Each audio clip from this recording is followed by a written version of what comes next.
Bistritz. Parti de Munique às 8h35 da noite de 1º de maio, chegando em Viena nas primeiras horas da manhã seguinte. Deveríamos ter chegado às 6h46, mas o trem atrasou 1 hora. Budapeste pareceu-me um lugar de maravilhas sombrias, ao qual fui apresentado apenas pelo vislumbre fugaz do trem e pelas ruas cobertas de folhas outonais. Eu temia me afastar demais da estação, já que chegamos tarde partiríamos o mais próximo possível do horário correto. A impressão que tive foi que estávamos deixando o oeste e entrando em terras muito abençoadas pelas trevas, a mais ocidental das esplêndidas pontes sobre o Danúbio, que aqui é largo e profundo, nos levou para entre as tradições do domínio turco. Esclarecimento: chamarei isso sempre de trem Budapeste, pois assim aprendi em taquigrafia. E para resolver a questão de uma vez por todas, Budapeste me parece muito mais adequado e gramatical que Peste Buda. Não pude entrar na estação, pois ainda não tinha visto o Oriente e, portanto, não consegui apreciar as belezas sombrias do trem Budapeste. À medida que partimos pela noite, um sentimento de ansiedade parecia dominar todos na carruagem. Havia um silêncio estranho e depressão geral. Para adicionar ao mistério, a rodoviária ficava naquela parte da cidade que parecia ter sido abandonada há muito tempo, e ainda não vira um sinal de vida, exceto o sussurro do vento outonal. Nós não paramos para almoçar, mas apenas pegamos café no caminho. Nem paramos para jantar, pois queríamos chegar ao nosso destino antes que a escuridão do outono se instalasse. Assim, passamos por Feuerbach, Sibiu e Poprad, todos lugares familiares para mim, e, finalmente, meia-noite, chegamos a Klausenburg. Aqui, acordei o guarda, e tivemos café da manhã na estação enquanto trocávamos trens. Havia outra surpresa, pois o trem parou em uma plataforma à direita, onde havia várias outras carruagens. Descobri que todos os outros trens haviam chegado cedo demais, pois a estrada estava congestionada e os trens atrasados. Sobre o rio Mirna havia a ponte da estrada de ferro, que foi destruída por enchentes no verão de 1897. Uma ponte temporária havia sido construída ao lado dela, para uso enquanto a reconstrução estava progredindo, e nela estava a plataforma de carga onde o nosso trem havia parado. Percorri o pequeno trecho do trem até chegar à porta, passei por cima da ponte e fiquei olhando para o rio. O Drava. Uma corrente escura e misteriosa fluía, com suas águas profundas e sinistras, como se escondesse segredos profundos e antigos sob sua superfície. As árvores outonais nas margens lançavam sombras ameaçadoras sobre a água, como se estivessem se curvando em homenagem a um mal ancestral. No fundo, a uma boa distância rio abaixo, havia uma ponte. Parecia uma passagem, para o desconhecido, um portal sombrio que conduzia a terras não mapeadas. Logo depois, vi uma série de degraus que levavam ao longo do penhasco, um caminho sinuoso que se estendia na floresta. Fiquei espantado com os cargueiros a cavalo que vi, eles costumavam trazer fardos de grama do lado de lá. Não entendi, até que percebi que eram os carrinhos que estavam em uso. Nas colinas ao redor, por todo o caminho, havia casas altas com telhados de palha e janelas com vidraças sujas, todas parecendo desoladas e abandonadas. O povo e os cavalos estavam espalhados sobre o campo em frente, e aonde quer que olhasse havia colheitas abundantes de trigo. Havia uma animação geral na paisagem que mostrava claramente que estávamos agora na Transilvânia, uma terra envolta em lendas sombrias e mistérios, que atravessavam gerações. Quando o trem deixou o lado do rio, com suas altas colinas e antigas fortalezas de ambos os lados, parecia um caminho que nos levava para além da realidade conhecida e em direção a um reino de trevas e segredos ocultos. O sol, que já estava alto no céu, lançava raios oblíquos do que davam às montanhas uma aparência fantasmagórica. A paisagem ao redor parecia uma pintura macabra, onde árvores retorcidas e rochas sombrias escondiam segredos antigos e a presença de seres que não pertenciam a este mundo. À medida que adentrávamos mais profundamente na Transilvânia, uma sensação de inquietude e expectativa se apoderou de mim, como se estivéssemos nos aproximando de algo que estava além da compreensão humana, algo que pertencia às trevas e aos pesadelos mais profundos. Toda a natureza parecia conspirar com minha jornada. Os ventos outonais faziam as folhas das árvores dançarem em um balete misterioso, e as nuvens, em sua constante transformação, emolduravam a lua como se esta fosse uma testemunha silenciosa de um segredo cósmico.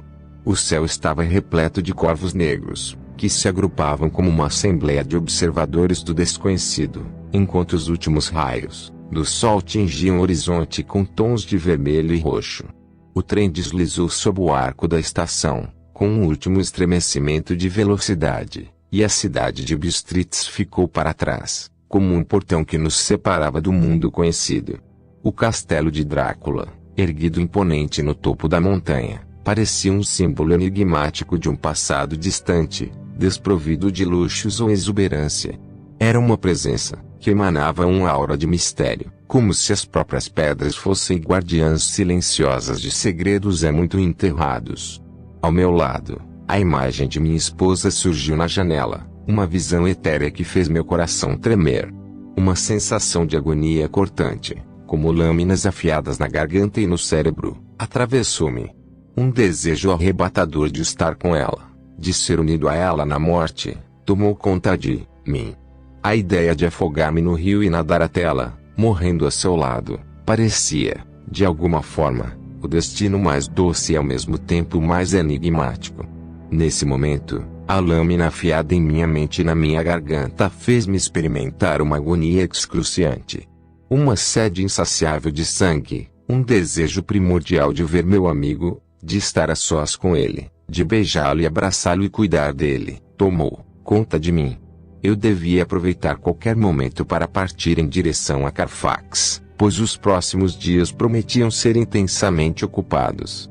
Ao adentrar o túnel, a escuridão momentânea pareceu envolver-me como um manto, e uma sensação de inquietação tomou conta de mim. A incerteza pairava no ar, uma dúvida que se agitava em minha mente como sombras inquietas em uma sala escura. Seria este o caminho certo? Estaria eu prestes a desvendar um enigma ou a cair em um abismo de mistérios ainda mais obscuros? À medida que o trem emergiu do túnel, a escuridão momentânea cedeu lugar à luz, mas minha mente permaneceu envolta em sombras de dúvida e incerteza. O castelo de Drácula, pairando no alto da montanha, tornou-se cada vez mais imponente à medida que nos aproximávamos. Sua silhueta se destacava contra o céu noturno como um enigma a ser desvendado, uma fortaleza enigmática que parecia sussurrar segredos antigos e proibidos. A visão da minha esposa na janela ao meu lado continuava a me assombrar, como se ela fosse um espectro me observando, me guiando ou talvez me alertando sobre os gritos iminentes.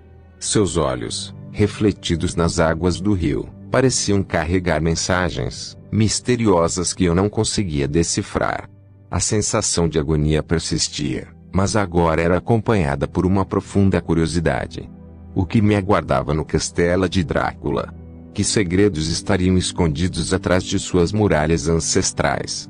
O desejo de saber, de desvendar o mistério que se estendia diante de mim, tomou conta de minha mente, substituindo temporariamente a angústia que me havia consumido anteriormente. A estrada sinuosa que se estendia desde a estação até o castelo parecia um caminho traçado por destino desconhecido. Os murmúrios do vento, as sombras das árvores, os sons noturnos da Transilvânia, tudo contribuía para criar uma atmosfera de enigma e intriga. Eu estava prestes a entrar em um mundo onde as leis da realidade talvez não se aplicassem, onde a história e a lenda se entrelaçavam de forma obscura. À medida que nos aproximávamos das portas do castelo, minha mente estava repleta de perguntas sem resposta. Quem era o Conde Drácula? Por que ele havia me convidado? O que o aguardava dentro das muralhas daquela fortaleza ancestral? Enquanto a carruagem se aproximava do destino, uma sensação de expectativa crescente se apoderou de mim, como se eu estivesse prestes a desvendar um mistério que desafiava a própria razão.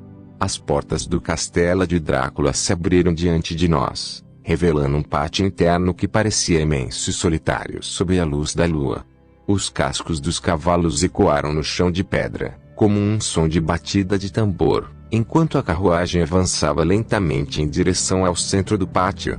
As sombras das altas torres do castelo se estendiam como dedos esqueléticos, envolvendo-nos em uma escuridão crescente. O castelo em si era uma obra-prima do estilo gótico medieval, com torres que se erguiam em direção ao céu noturno como agulhas de igrejas antigas. As janelas altas e estreitas estavam adornadas com vitrais quebrados, que projetavam manchas coloridas de luz no chão de pedra. As paredes eram feitas de pedras antigas, desgastadas pelo tempo, e pareciam ter testemunhado séculos de histórias sombrias. A carruagem finalmente parou diante da entrada principal, e eu desci com uma sensação de inquietude. O homem que havia sido meu cocheiro era, na verdade, o próprio Conde Drácula. Seu rosto era pálido e imutável, como uma estátua esculpida em mármore, e seus olhos profundos e penetrantes tinham a cor vermelha da rubi, brilhando com uma intensidade sobrenatural.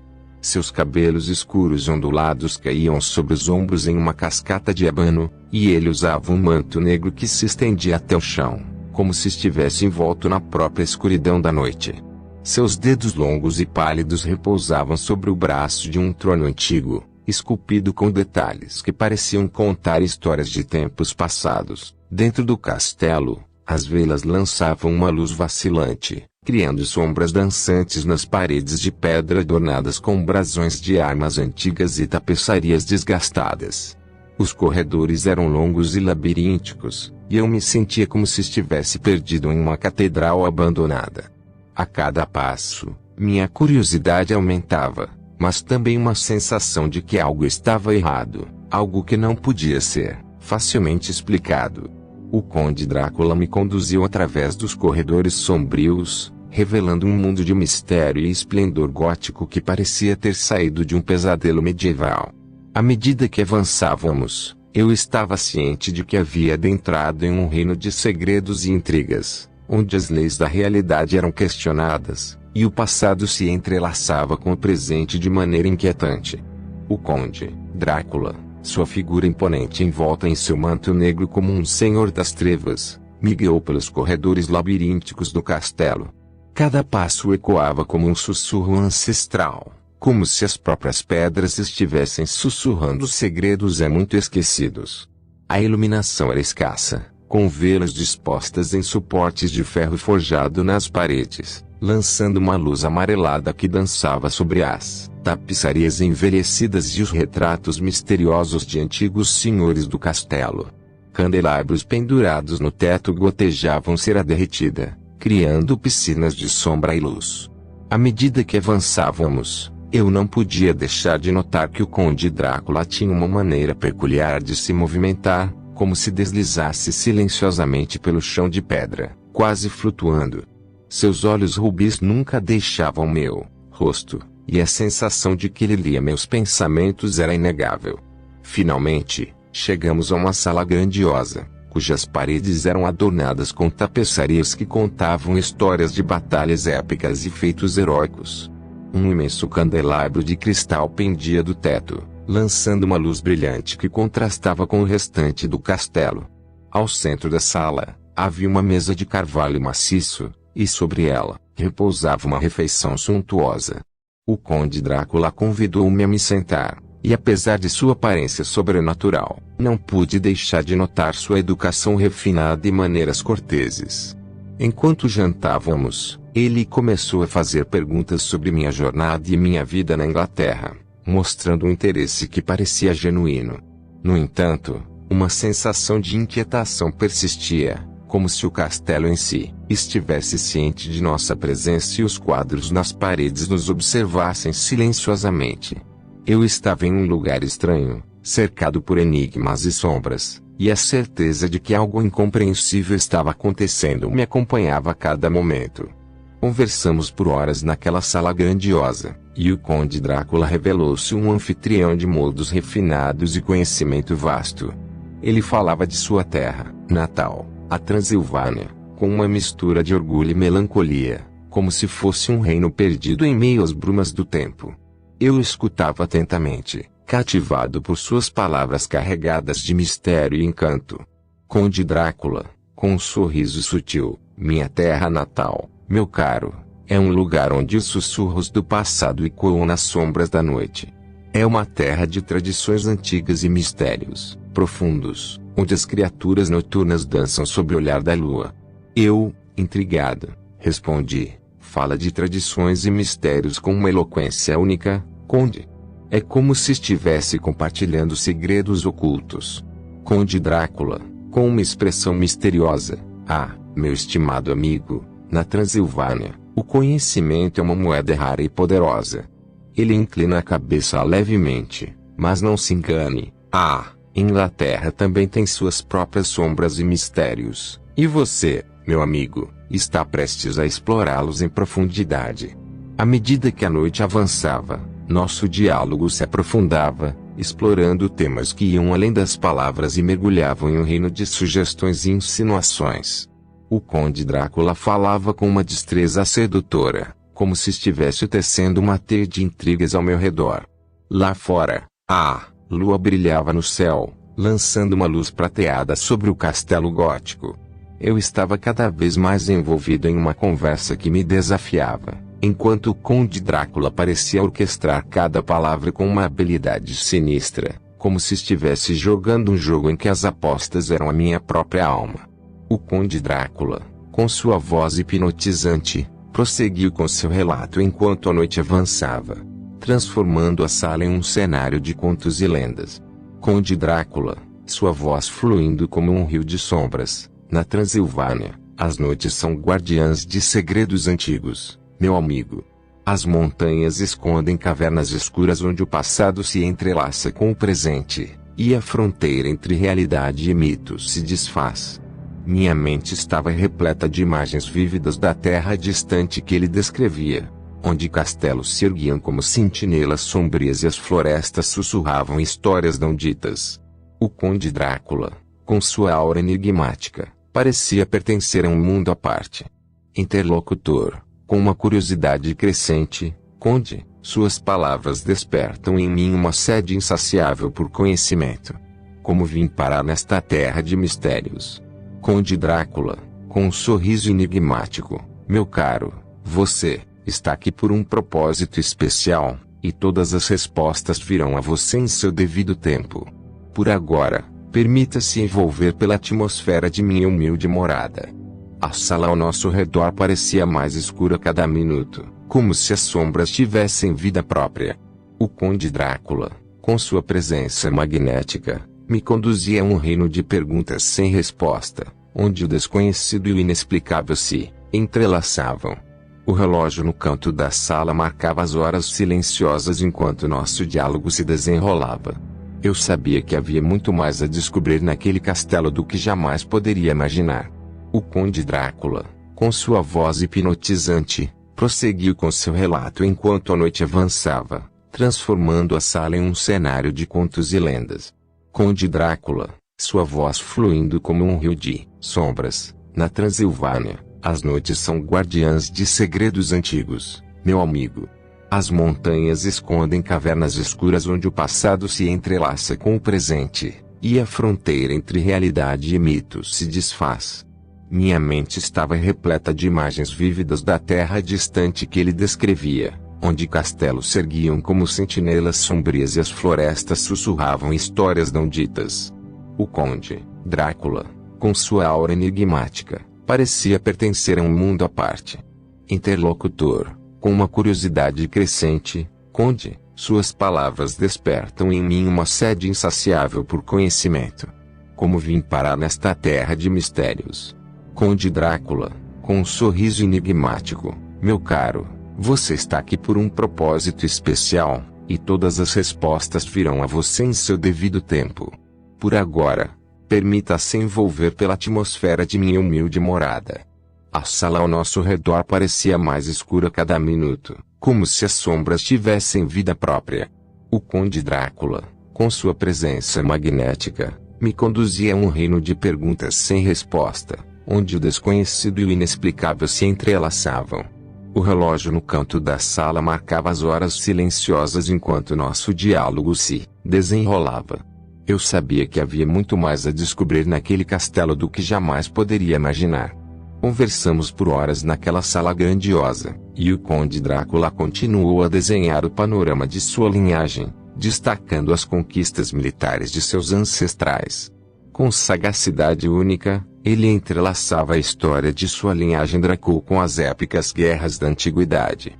Sua arrogância era uma sombra do passado, contrastando com o presente sombrio. Conde Drácula, com um tom de veneração, meu caro amigo, os Drácula foram protagonistas de batalhas épicas, cujos ecos ressoam pelos corredores do tempo. Desde as lutas contra os invasores otomanos até as campanhas nas terras distantes da Ásia, nossa linhagem fez parte das sagas da antiguidade. Eu ouvia, fascinado pela maneira como ele conectava a grandeza de sua linhagem com os campos de batalha de eras passadas. Parecia que ele próprio era uma testemunha viva dos conflitos épicos que moldaram o curso da história. Interlocutor, com reverência, Conde, é verdadeiramente uma honra estar diante de alguém com uma linhagem tão ilustre. As guerras da antiguidade são como páginas antigas de um livro inestimável. Conde Drácula, com um olhar profundo, sim, meu amigo, os campos de batalha que testemunharam os feitos dos Drácula são marcos na história da humanidade. Nossos ancestrais empunharam espadas contra as sombras da adversidade, e seus nomes são gravados em pedra. Com paixão, o Conde detalhou as batalhas travadas contra invasores, as alianças formadas e as vitórias conquistadas. Era como se ele estivesse compartilhando lembranças vívidas de um passado distante. Conde Drácula, com um suspiro, hoje, o mundo é testemunha da decadência das glórias passadas, enquanto as guerras da caneta superam as espadas. A bravura de outrora é substituída pelos artifícios da diplomacia. A sala parecia ser inundada pela intensidade das narrativas sobre as guerras da antiguidade, enquanto o Conde Drácula, com sua presença imponente, personificava a conexão entre os heróis de outrora e os tempos modernos. O Conde Drácula continuou a entrelaçar a narrativa de sua linhagem com os eventos históricos, abordando as transformações que marcaram o declínio das eras de ouro e o surgimento da modernidade.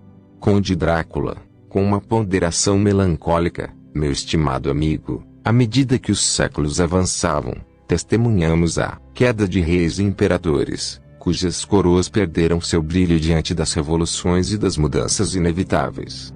Os tronos que antes dominavam o mundo cederam lugar ao avanço da política e da tecnologia. Enquanto ele falava, pude sentir a nostalgia em sua voz, como se estivesse lamentando a perda da grandiosidade de um mundo que já não existia. Interlocutor, com compreensão, Conde, é inegável que os tempos mudaram. A era das espadas e das conquistas foi substituída pelo cenário complexo da diplomacia e da inovação.